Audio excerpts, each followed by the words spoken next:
discussing it, and truly there comes to not flatter you unduly. As for who's guilty, that I shan't discuss. But say it was Denis who caused the fuss. Assuming that you've been ill-used by young being groundlessly accused, ought not a Christian to forgive and not to have to stifle like dreadful thoughts? Well, as for my part, I should take great joy in doing so. Nothing against the boy. The heaven's interest. Not have it so. If he comes back, then I shall have to go, after his conduct. So extreme, so vicious, our further intercourse would look suspicious, God knows. The people would think, oh, I did describe my goodness to him as a sort of bribe. Your reasoning is badly warped and stretched, and these excuses, sir, are most far-fetched. Why put yourself in charge of heaven's cause? Is heaven need our help to enforce its laws? Leave vengeance to the Lord, sir. As we live, our duty is not to punish, but forgive. Again, sir, let me say that forgiven to me, and thus obeyed the laws of heaven. But I'm not commanded by the Bible to live with one who smears my name with libel. Are you commanded, sir, to indulge the poor or gone, and encouraging them in slightly transferred to your name, a large estate to which you have no claim? Twould never occur to those who know me best to think I acted from self-interest. The treasures of this world I quite despise. Their specious glitter does not charm my eyes. And if I have resigned myself to taking the dear gift which my brother insists on making, I do so only, as he well understands, lest so much wealth should fall into wicked hands. Lest those to whom it might descend in time turn to purposes of sin and crime and not, as I shall use it. Use it for heaven's glory and mankind's benefit. It is a moral burden to inherit such wealth, but give to me a chance to bear it. Would it not be the right thing to beat a righteous and honorable retreat, rather than have the sun the house be set for your convenience and advancement? Now, sir, if you wish to prove the honesty of your Sir! It is 3:30. A certain pious duties to attend to, and hoped my prompt departure won't offend you. Tartuffe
the victim of a base lie. You dared not contradict him.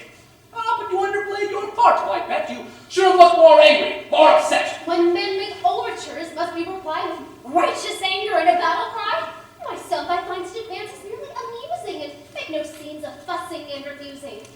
I found a polite and cool rebuff discourages a lover quite enough. I know the facts, and I shall not be shaken. I marvel at your power to be mistaken. Would it, I wonder, carry weight with you if I could show you that our tale was true? Show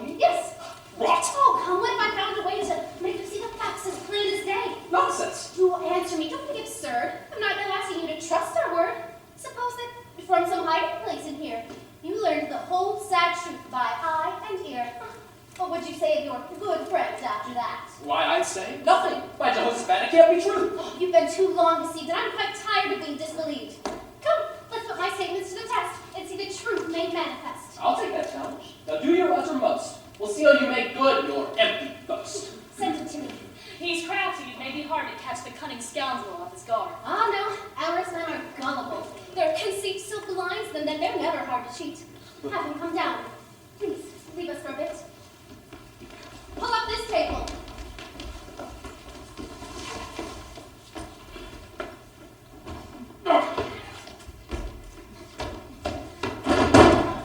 And get under it. What? It's essential that you leave up hidden. Why there? Oh, heavens, just do as you are bidden. I have my plans. We'll see how they fare. Under the table now. And once you're there, take care you are neither seen nor heard. Well, I'll indulge you, since I gave you my word to see through this infantile charade. Once it's over, you'll be gladly paid. I'm going to act quite strangely now, and you must not be shocked by anything I do. Whatever I say, you must excuse as part of that deceit I'm forced to use.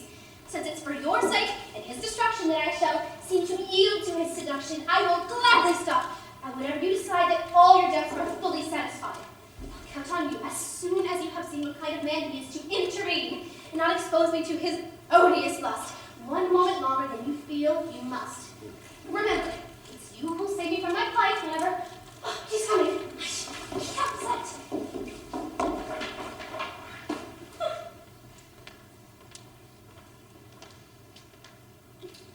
You wish to have a word with me, I'm told. Yes, I have a little secret to unfold. Before I speak, however, it might be wise to close the door and look about for spies.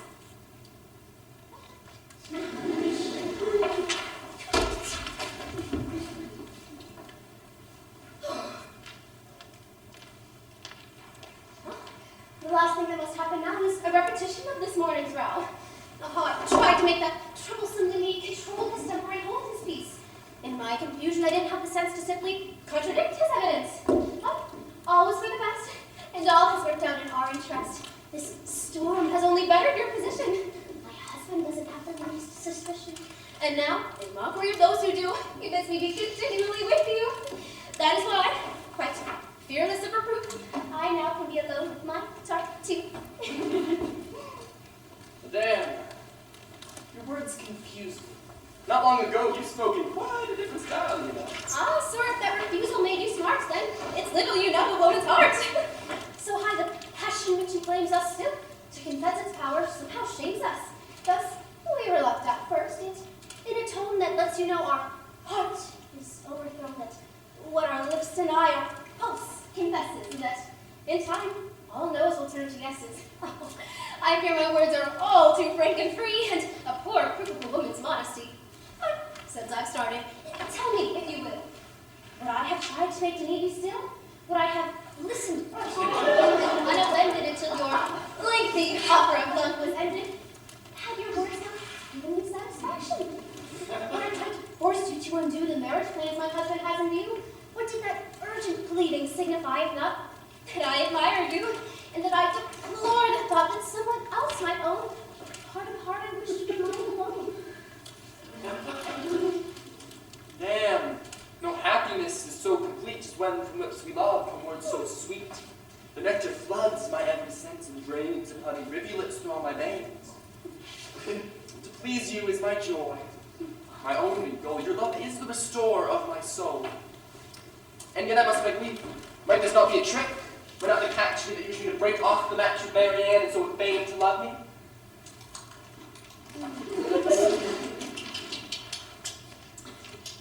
I shan't quite trust your fond opinion of me until the feelings you've expressed so sweetly are demonstrated somewhat more,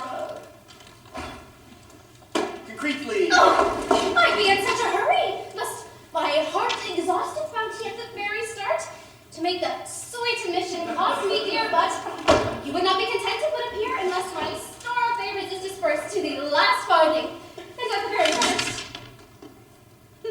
Madame, we trust no promised bliss till we receive it, not till the joy is all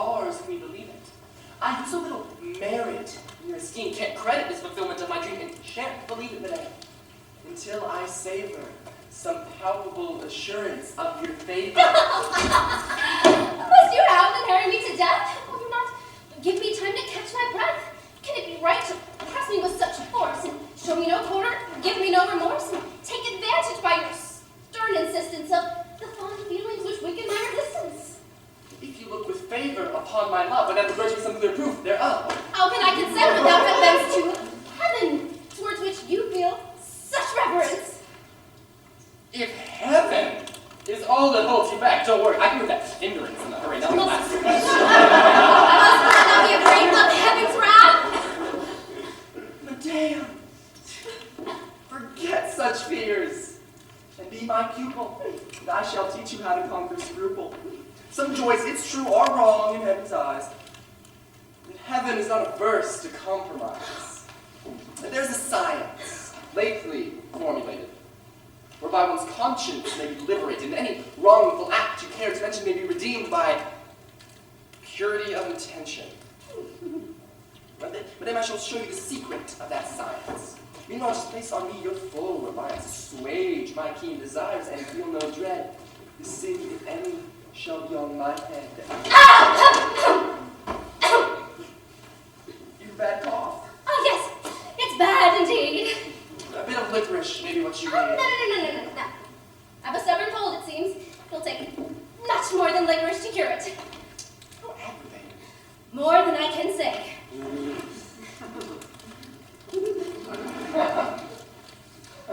Madame, if you're still troubled, think of things this way. No one will know our joys save us alone. There's no evil to the act, there's no scandal, Madame, which makes it an offense, and it's no sin to sin in confidence. Clearly, I must do as you require, and yield to your importunate desire. It's apparent now that nothing less will satisfy you. So I acquiesce to go so far as much against my will. I'm vexed that it should come to this, but still, since you are so determined on it, and since you will not allow mere language to convince you, and since it requires concrete evidence, I see nothing for it now but to comply. If this is sinful, if I am wrong to do it, so much the worse for him who drove me to it. But the fault surely cannot be charged to me. Madame, the fault is mine, and fault there be. Open the door a little, and peek out. I wouldn't want my nosy husband poking about. I worry about the man. Each day he grows more gullible, wanting to eat him by the nose. To find us here would fill him with delight, and if he saw the worst, he'd doubt his sight. Nevertheless, do step out for a minute. Into the hall and see that no one's in it.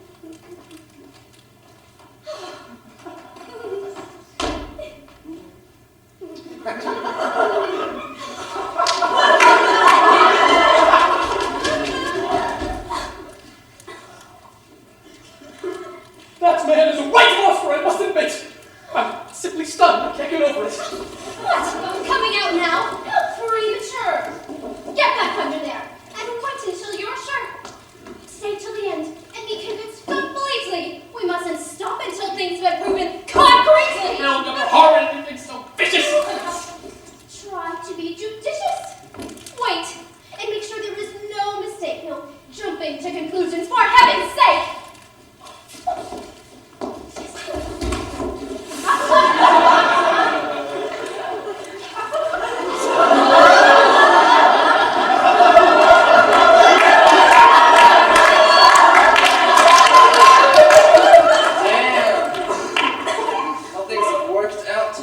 I've given the neighboring rooms a full inspection. No one's about, and now I may at last. Hold on! Not so fast. I should advise a little more restraint. Also, you thought you'd fool me, my dear son. How soon you weary of the stately life, wedding my daughter and coveting my wife. I long suspected you. And I had a feeling that soon I'd catch you after a double deal. Just now you've given me evidence galore. It's quite enough. I have no wish for more. I'm sorry to have treated you so slyly, but circumstances circumstances forced me to be wily. Brother, you can't think. No more talk from you. Just leave this household without more ado. But I intend to. That seems fairly clear. Spare me your falsehoods and get out of here. Yeah. I'm the master, and you're the one to go. This house belongs to me, I'll have you know, and I shall show you that you can't hurt me by this contemptible conspiracy. Those who cross me know not what they do, and that I mean to expose. And punish you. Avenge in heaven, and make you grieve if ever you dared order me to leave.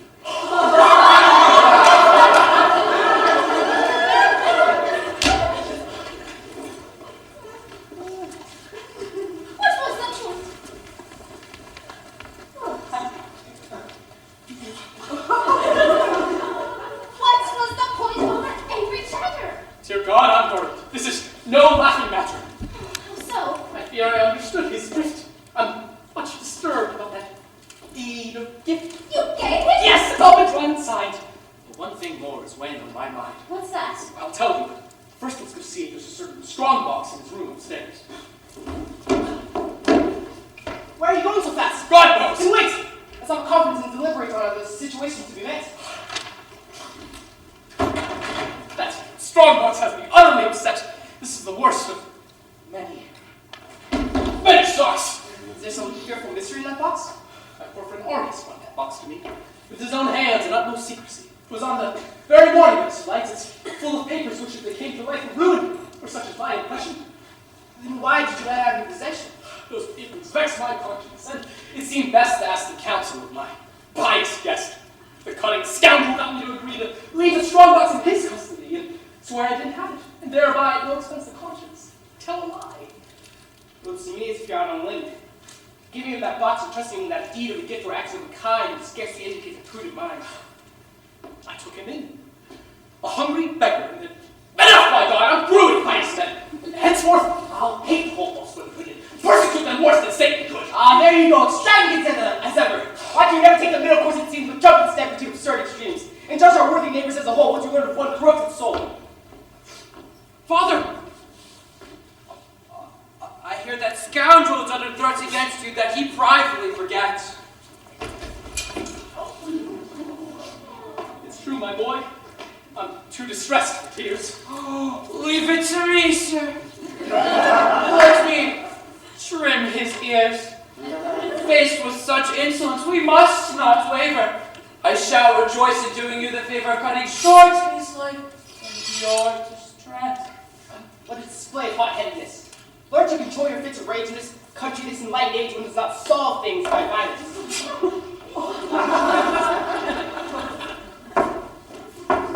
I hear strange tales of very strange events. Yes, strange events which these two eyes beheld.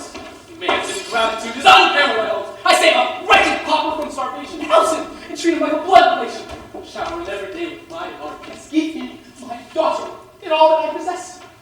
Meanwhile, the unconscionable knave tries to induce my wife to misbehave, and aims, by taking base advantage of the gifts I gave him out of Christian love, to drive me from my house. Ruined man. Make me end a pauper, as he began. Poor fellow! No, my son. I'll never bring myself to think him guilty of such a thing. How's that? The right is always murmured. Speak clearly, mother. Say what's on your mind. I mean that I can smell a rat, my dear. You know how everyone hates him here. That is no bearing on the case at all. I told you 100 times when you were small that virtue in this world is hated, ever. Malicious men may die, but malice, never. No doubt that's true, but how does it apply? They turned you against him by clever I lies. told you, I was there and saw it's done. Slanderers will stop at nothing, son. Mother, I'll lose my temper. The last time, I tell you, I was witness to the crime. The tongues of spite are busy night and noon. Into their venom no man is immune. You're talking nonsense. Can't you realize I saw it with my own eyes? Appearances can deceive, my son. Dear me, we can always judge by what we see. Rat! One often interprets things awry. Good can see evil to a suspicious eye. I see his pawing, his Elmere, is an act of charity. Till his guilt is clear, a man deserves the benefit of the doubt. You should have waited to see how things turned out. Praise God in heaven. What more proof did I need? Was I to sit there, watching until he... You dragged me to the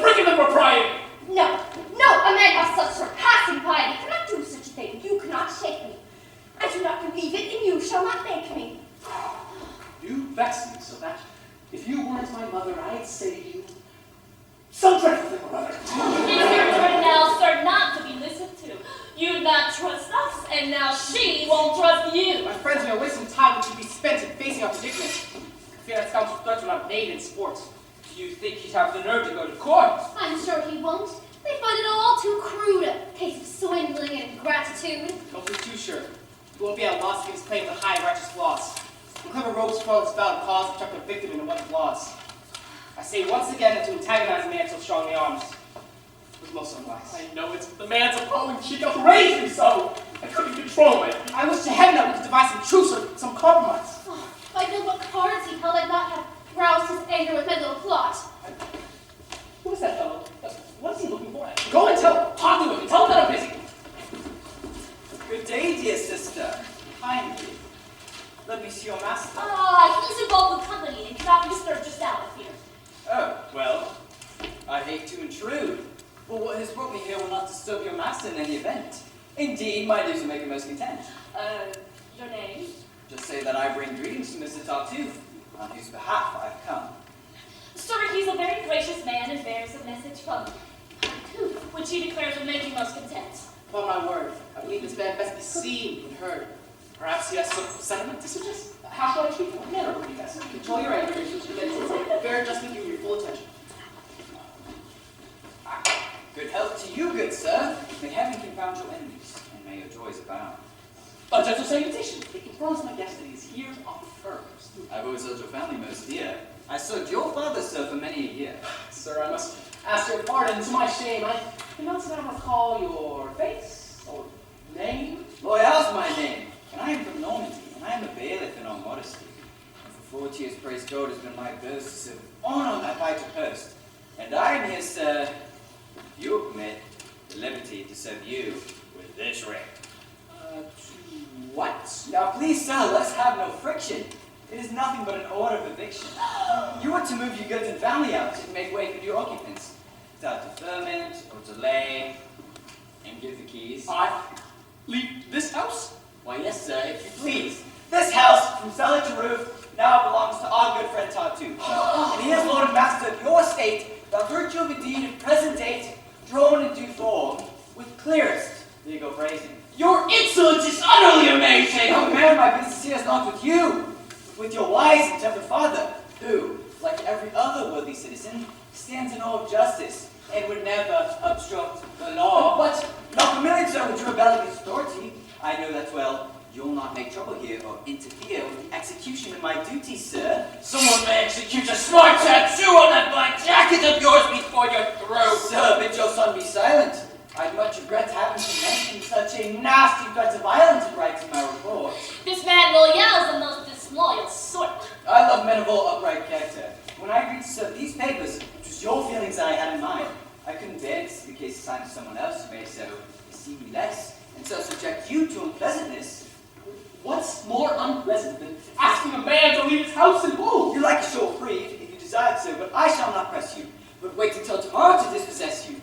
Splendid, I'll come and spend the night then. Most quietly, we'll have a score of men. For form's sake, you might bring me, just before you go to bed, the keys to your front door. My men, I promise, will be on their best behavior, and will not disturb your rest. But bright and early, sir, you must be quick and move out all your furniture. Every stitch. I may be all but bankrupt, but I vow I'd give $100. Here, just for the pleasure of letting one of your house right on the end of that complacent snap here. Don't make things worse. My boots will give me the bigger one. Give me the friction! Monsieur Loyal, I love to hear the laughing sound stick across your fine broad back. Take care, a woman may go to jail if she uses such threatening language to a bailiff. Enough! This must not go on. Be gone! Ah, well then. Au revoir. God give you all good cheer. May God confound you with he who sent you here. Now then, Mother, was I right or not? This writ should change your notion of Tartuffe a bit. You perceive his villainy at last? I'm thunderstruck. I'm utterly abashed. Oh, come, be fair. You mustn't take offense at this new proof his benevolence. He's acting out of selfless love. I know all material things enslave the soul. And so he has kindly arranged your liberation from all that might endanger your salvation. Will you not ever hold your tongue, you dunce? Come, we must take action and at once. Go tell the world of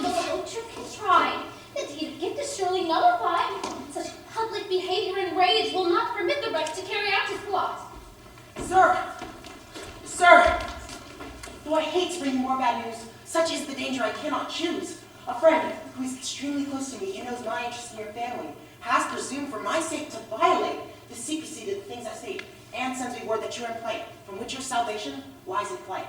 That scoundrel has imposed on you so, denounced you to the court an hour ago, and a strong supporting evidence displayed, a strong box of a certain renegade, whose secret papers, so he testified, you had disloyally agreed to hide. I don't know what charges may be pressed, but there is a warrant out for your arrest. Tartuffe has been instructed furthermore to guide the arresting officer to your door. He's clearly done this to facilitate the seizure of your home and your estate. My carriage is outside to take your hence. This money should cover all expense. Let's lose no time, you shall be undone. The sole defense in this case is to run. I shall go with you and place you in a safe refuge where we never trace you. Alas, dear boy, I wish that I could show you my gratitude for everything I owe you. Now is not the time. I pray the Lord that I may live to give you your reward. Farewell, my dears, and be careful. Brother, hurry. We shall take care of things while you're gone. You needn't worry.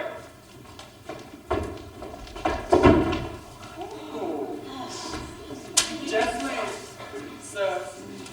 Gently up. Stay where you are. No need for haste and lodging isn't far. You're off to prison now by order of the judge. This is the crowning blow. And since you sludge, it means my total ruin and defeat. It seems your villainy is now last complete. You needn't try to provoke me. It's no use. Those who serve heaven must expect abuse. You are indeed most patient, sweet, and blameless. How he exploits the name of heaven is shameless. Taunts and mockeries are all for naught. To do my duty is my only thought. Oh, your love of duty is most meritorious, and what you've done is little short of glorious. All deeds are glorious, madame, which obey his honor who sent me here today. I rescued you when you were destitute. Have you forgotten that, you thankless brute? No, I well remember every tort, but my first duty is to serve the court. That obligation is so paramount that other claims beside it do not count. And for it, I would sacrifice my wife, my family, my friend, for my own life. Oh, hypocrite! All that we both revere he uses to cloak his plots and camouflage his ruses. If it is true that you are animated by pure loyal zeal, as you have stated, why would this zeal not ground into be toughened an organ, a cuckold, and be caught? But if it is true that you are animated by pure loyal zeal, as you have stated, how did you condescend to be his heir? Sir, spare me all this clamor. It's growing shrill. Please, carry out your orders, if you will. Yes, I've delayed too long, sir. Thank you kindly. You're just the proper person to remind me. Come, you are off to join the other boarders in a dank prison according to his orders. Who? I, sir. Yes. To prison? This can't be true.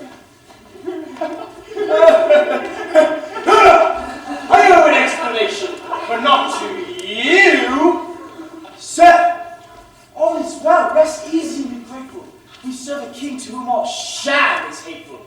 A king who sees into our inmost hearts and can't be fooled by any trickster's arts. His deep soul, though generous in human, views all things with discernment and acumen. His sovereign reason is not lightly swayed, and all his judgments are discreetly weighed. Betraying you, the rogue stood self-betrayed. Our officers soon recognized Tartuffe, notorious by another name, who done so many vicious crimes that wouldn't kill. 10 volumes with them and be writing still. But, to be brief, the judge was appalled by this man's treachery towards you, which he called the last worst villainy of our career. And bade me follow the impostor here to see how gross his impudence could be, and force him. Your property. Your private papers by the court's command, I hereby seize and give into your hands. The king both revokes and validates the deed which did this rascal your estates, and pardons furthermore your grave offense in harboring in exile's documents. By these decrees the court awards you for your courageous deeds in the late war. It shows how heartfelt is his satisfaction in recompensing any reaction. how much he prizes merit, and how he makes more men's virtues, and of their mistakes. Heaven be praised! We think at last. We're safe. I can't believe the danger's past. Well, tradesman, now you see. Brother, please. Let's not descend to such indignities. Leave the door wrench to his unhappy face. Let's not say anything about it. Grace. And not his face.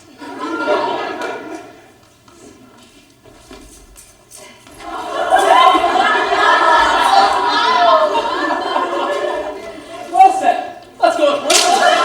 Gladly kneeling, express the gratitude which all are feeling. And when their first great duty has been done, we'll turn with pleasure to a second one, and give Valaire's whose love is proven so true, the wedded happiness which is his due.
First off, Graham Denley. Is Graham Denley in the house? We'll go down the list. It's okay. Annabelle Lou. Is she here?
for teaching us that lovely dance at the end, Nancy Alterman.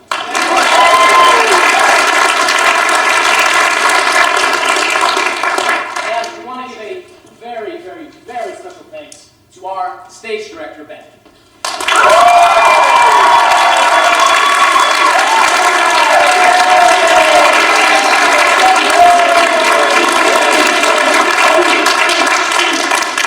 And another massive thanks to Mr. Hyde.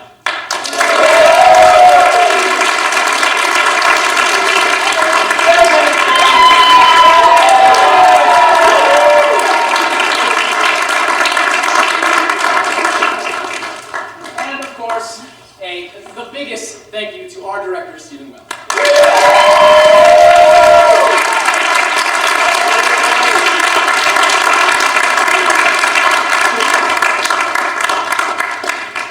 Thank you. I've had 2 knee replacements, so.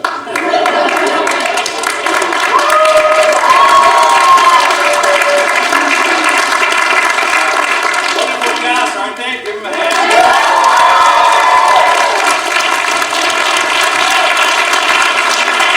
Even though we don't have a theater, we've done already 4 things this semester, which is pretty incredible. So we're just so thankful to Canyon opening up their space. And I'm very thankful to the parents for giving up your kids for all the amount of time that it takes to put on a show like this. And I'm very blessed to work with all of you. You guys have been awesome, and it's been a tremendous show, and I really appreciate it. So thank you all for coming out.